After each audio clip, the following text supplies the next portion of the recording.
Yazi ngangayi-understand le nto yokuthi yini wonke umculi kancane kancane segcina ukhuzana.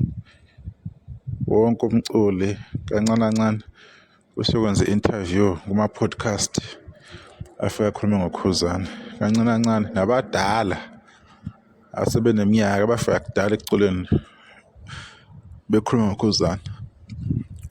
Umuntu nje ku-TikTok ufuna ukukhulisa i-content yakhe ukhuzana. Nanoma ubani uma efuna ukwenza ihlaya wayithinta ukhuzana.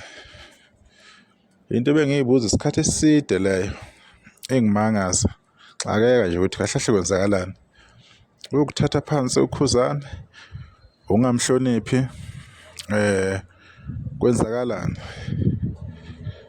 Kwagcina-ke kungicacela ukuthi khona into ethize eyenzakalayo shuthi uma uthinta igama lakhuzana, ngoba umuntu enganyamala isikhathi eside or aqhubeke ne-content entsha la ayizamayo, ayibone ukuthi le content mhlawumbe ayim-attract-elile abantu abafunayo, kodwa as soon as ethinta ukhuzana, lowo muntu loyo uyazi ukuthi kunabantu automatically abazomsupport, abazothanda lento asuke eyikhuluma eyimbi ngokhuzana. Nabanye siyabazi bathule nje, abango-MC abadumile, uzothi mase kumsuka abeyikhomba ngakukhuzana mase efuna ukubuya egemini ngoba kusathulekile kulezi nsuku. Hawu, once nje wacabanga kahle ukuthi hayi no, sekuthuleke kakhulu, sekumele ngiyisuse manje, kuyovela asukele ukhuzana. Nomuntu ongakazi umuzwe ecula ngelinye ilanga uzomuzwa esephawula. Bekunaleli bhola likazwelonke lelo uMroza, salizwe selikhuluma laphana ey'ngomeni zalo, awazi nokuthi kanjani, kodwa wayefuna i-attention ukuthi le ngoma yakhe ikhuphuke. Aqhamuka nalo munye engingamazi-ke noma usuke ecula or usuke exoxa naye futhi. So now ngiya-understand ukuthi i-content iyenzeka kalula ngokhuzana. Kulula umuntu ukuthi abhale ne-heading e-wrong just nje uku-attract abantu ukuthi bezobuka i-content yakhe ikhuphuke lapho edela khona ukhuzana. Ku-easy ngoba uma bebhala omunye umuntu, yes, bazomvikela abamvikelayo, abangeke bevume abamthandayo, kodwa i-content lezogijima kakhulu ilezo ozoyenza ngokhuzana ngoba akwenzeki ungatrend, akwenzeki ungadumi. Vele sesibona nje ngama-snippets nje ngophisi bamavidiyo ukuthi hhayi-ke ubani uthe. Uma kunenkulumo nje engathi igudlisa ukhuzana soyithola ngabo labo abangale ngxenye sebeyishare. So igama lakhuzana ku-easy kakhulu ukuthi abantu belisebenzise just for ama-cheap clickbait nama-likes nama-view. Nomunye waduma ngayo indaba yokuxepha ukhuzana laphana-ke, uMhlaziyi ophuphile udume kakhulu ngokudela ukhuzana ngoba elandela abantu nje aba-close aba-more than 200,000 I think. Ingoba wayezimelele egameni lakhuzana. Ama-content creators athandayo laphana lo mculo amthandayo ey'bomvu, content yabo ukudelela bebhekise kukhuzana. Akukho kunye, ikhuphuka fast leyo content, sibabonile baningi abafowethu, baningi kakhulu. So igama lakhuzana liyi-magnet, liya-attract, lisheshe lenzele umuntu into kube lula. Kubaculi usuke nebhadi-ke mayethethe ubhekisa kukhuzana engadumeki, shuthi yinhlahla le esuke ingekho, esuke ikuphika. Baningi abakhulumile igama lakhuzana bethi hhayi uyabavalela ini, kodwa still kulabantu abebajabulisa ngokukhuluma njalo.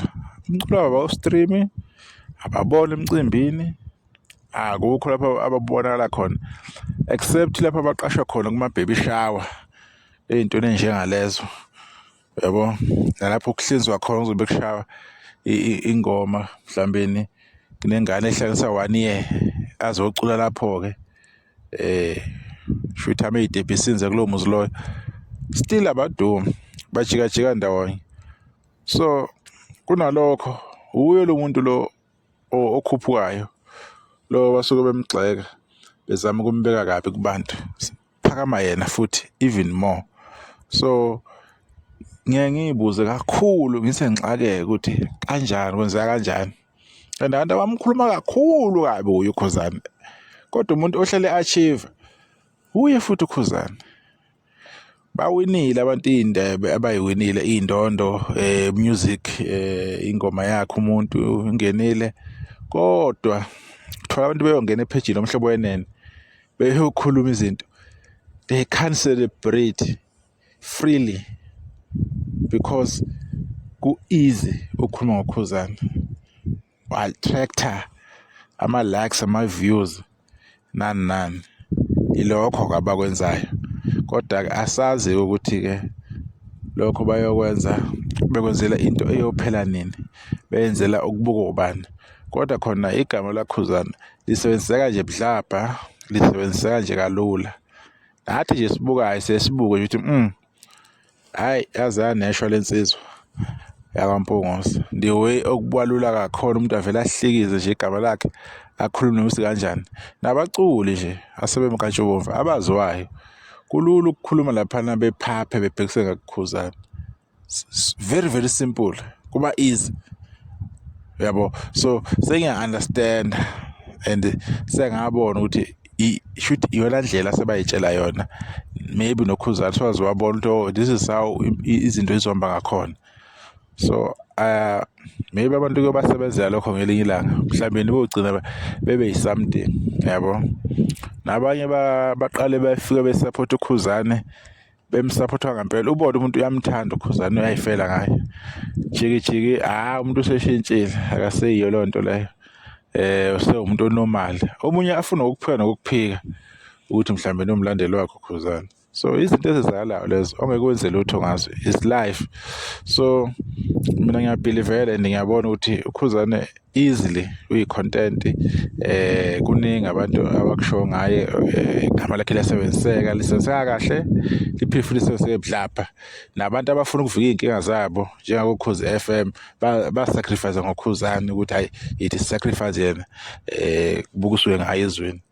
Ku-easy yabona, akunama-consequences futhi emva kwalokho, noma-ke waba khona-ke okwenzeka emva kwesikhathi, kodwa nje ku-easy ukusebenzisa igama kaKhuzani ukuthi libe yi-content, abantu begena ama-views, ama-likes nani. So it is what it is. Khuzani uyi-content and uyi-attraction. So abantu bangaphika lokho abakuphikayo bezama ukumbheca, kodwa nje okusalayo bayamsebenzisa ukuze bethole lokho abakufunayo ngegama lakhe.